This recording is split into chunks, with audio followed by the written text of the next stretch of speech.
السلام علیکم دوستو، میں ہوں حارث علی اور آپ دیکھ رہے ہیں انفو ایٹ حارث۔ ناظرین، یہودی اپنی عبادت کیسے کرتے ہیں اور ان کے ہاں کون کون سی عبادتیں ہوتی ہیں؟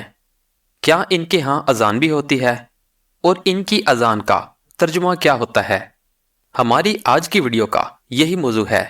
ناظرین، یہودی دنیا کا ایک بڑا مذہب ہے اور یہودی قوم اللہ تعالیٰ کی لاڈلی قوموں میں سے ایک تھی۔ اس قوم کی ہدایت کے لیے اللہ تعالیٰ نے 48 انبیاء کرام کو ان کے پاس بھیجا۔ اس قوم کی بار بار نافرمانیوں کے باوجود اللہ تعالیٰ نے ان پر اپنا رحم و کرم جاری رکھا۔ نہ صرف ان کو فرعون جیسے ظالم بادشاہ سے بچایا، بلکہ جب بنی اسرائیل تپتے صحرا میں رستہ بھول بیٹھے تو ان پر بادل کا ایک ٹکڑا بھی مقرر فرمایا، جو 40 سال تک اس قوم کو سخت دھوپ سے بچاتا رہا، اور ان کے لیے آسمان سے کھانے کے لیے من و سلوہ بھی نازل فرمایا۔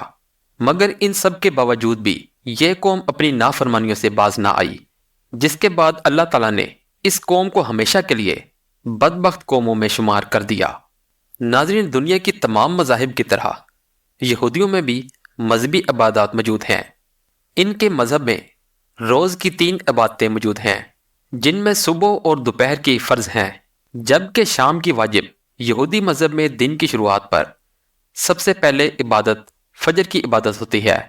یہ دن کی سب سے لمبی اور سب سے اہم عبادت ہے۔ اس عبادت کے 6 حصے ہوتے ہیں۔ پہلے حصے میں علماء کرام کی تفسیریں پڑھی جاتی ہیں، دوسرے حصے میں تورات و زبور پڑھی جاتی ہے، جبکہ تیسرے حصے میں سما پڑھی جاتی ہے، جو اس عبادت کا سب سے اہم جز ہوتا ہے، کیونکہ اس میں پوری قوم بنی اسرائیل کو پکارا جاتا ہے کہ وہ توحید کی گواہی دیں۔ اس کے بعد دجال کے آنے کی دعا کی جاتی ہے۔ آخر میں بنی اسرائیل کے فرائض دہرائے جاتے ہیں اور توحید کی گواہی کو بھی دہرایا جاتا ہے۔ یہودیوں کی دیگر عبادات میں 2 روزے بھی فرض ہیں۔ یہ روزہ 25 گھنٹے کا ہوتا ہے، یعنی سورج ڈوبنے سے لے کر اگلے دن اندھیرا چھا جانے تک کا ہوتا ہے۔ یہودیوں کے روزے میں کھانے پینے، نہانے، چمڑے کے جوتے پہننے، کریم، لوشن، تیل اور پرفیوم لگانے کی بھی ممانعت ہوتی ہے۔ یہودی مذہب میں اس کے علاوہ بھی 4 روزے رکھے جاتے ہیں، جو کہ صبح صادق سے لے کر سورج غروب تک ہوتے ہیں۔ اس کے علاوہ شادی والے دن دولہا اور دلہن دونوں روزے رکھتے ہیں، جبکہ بعض یہودی ہر جمعرات اور سوموار والے دن روزے رکھتے ہیں۔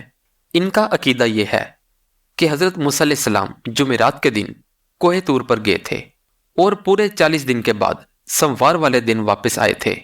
ناظرین، یہودیوں کی ہر عبادت گاہ میں ایک بلند چبوترا ہوتا ہے، جس پر کھڑے ہو کر یہ مناجات پڑھتے ہیں، جسے ہم عام زبان میں یہودیوں کی اذان بھی کہہ سکتے ہیں۔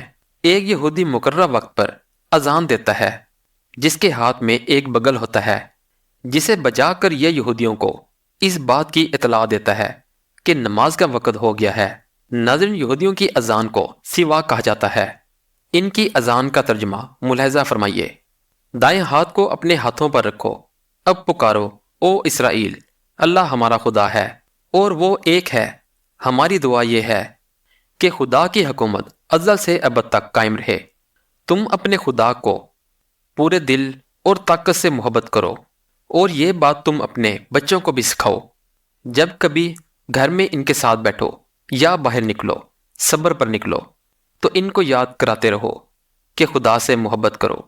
اپنے گھر کے دروازوں پر لکھ دو، اپنے بچوں کے ہاتھوں پر لکھ دو، تاکہ ان کو یہ بات ہمیشہ یاد رہے کہ تم مجھ سے محبت کرو گے، میری عبادت کرو گے، تو میں آسمان سے بارش برساؤں گا، جس سے تمہاری زمینیں ہری بھری ہو جائیں گی اور ان میں اناج اگے گا اور جانور گھاس چریں گے، جو تمہاری خوراک بنتی رہے گی۔